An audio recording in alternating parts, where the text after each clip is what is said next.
Hey everybody, I'm Hannah. I'm the Outreach Coordinator for Mountain Watershed Association, and today we're doing another video in our non-native invasive plant series. First we did garlic mustard, and now we're going to do bush honeysuckle. So there are multiple varieties of bush honeysuckle. There's not just one species. A lot of them are not native to here. They are found in Asia, they're found in Europe. They were first brought over to the States in the late 1800s. One of the first places that bush honeysuckle was brought over here too was the Botanical Garden in New York City. And since then, people have planted it a lot for ornamental because its flowers just smell so heavenly. And it really helps with soil erosion, so some folks have planted it for soil erosion on their property. Today we're going to learn how to identify the plant. We're going to learn some tricks on how to get rid of it. And we're going to try to be some better stewards for the Indian Creek Valley Trail. So I hope you enjoy the video. And thank you so much to everybody who has reached out and said so many nice things about my wildflower walk in the gorge. That's so cool. I'm still getting people, they're like, hey, are you Hannah? And I'm like, that's me. So if there are other plant species or anything that you want to see a video of, reach out, Hannah at mtwatershed.com. You can send me an email, and if there's a video you'd like me to do on a specific plant, then I'm happy to do it. So here we go. Let's try to eradicate some honeysuckle, huh? One's been here a while. They just flowered. You can see a couple little flowers still hanging on.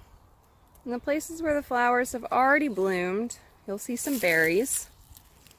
Here's some here. Those will turn bright red, reddish orange. They'll last through the winter time.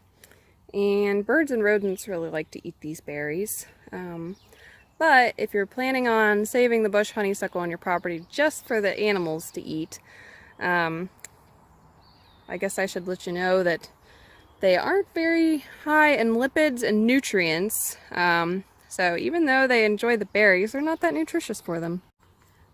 So on the honeysuckle plant, you can see that the flowers have gone, the berries are starting here, and the leaves are opposite. They're straight across the stem from one another. So you'll either have opposite or alternate leaves in most plants.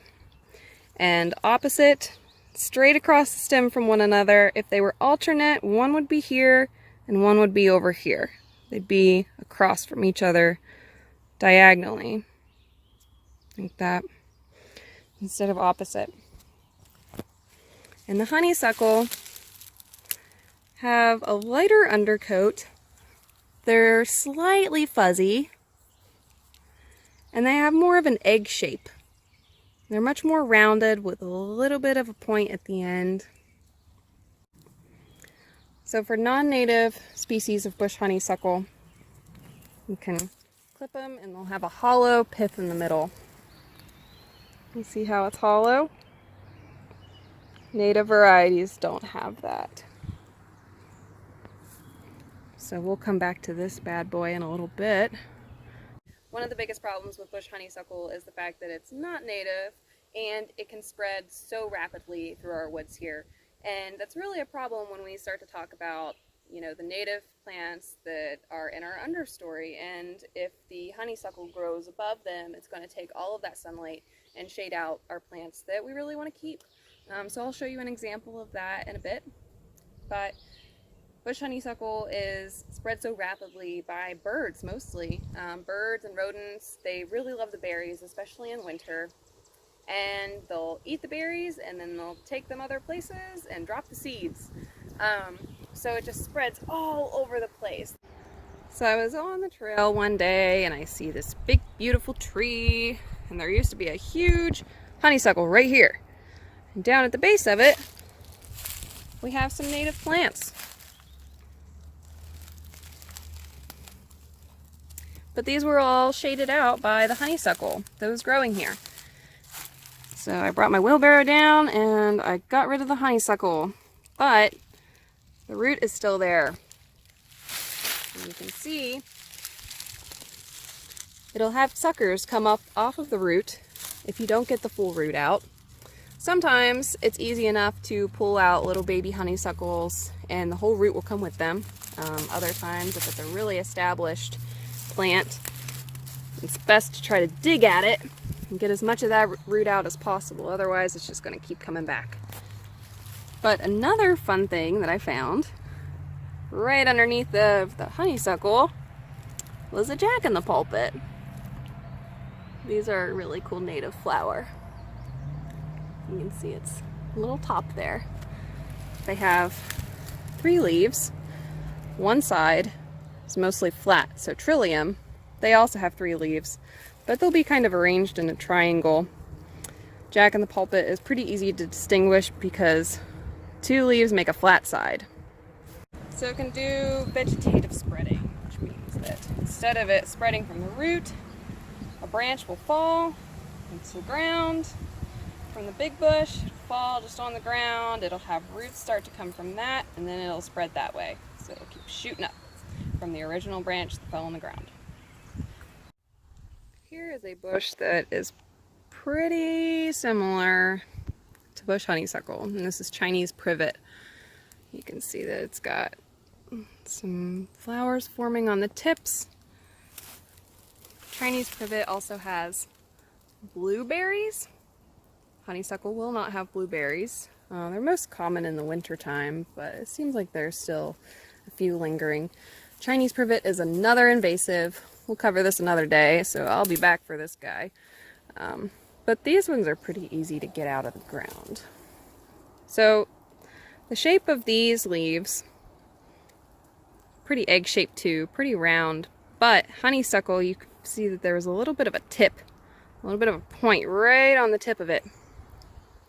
And privet is rounded the whole way. Privet will also have a lot of little tinier leaves with it. Honeysuckle only has 2, and remember, they're opposite. Here's my native honeysuckle that I have growing in my yard. And you can see sometimes it's called trumpet honeysuckle. It's got these really long flowers. Hummingbirds really like them. They're like a neon orangish red. Oh no. There we go.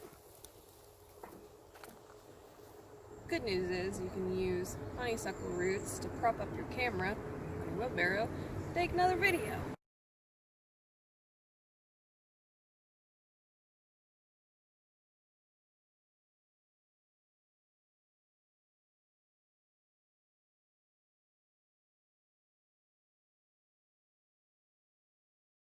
Alright, I got half of it out.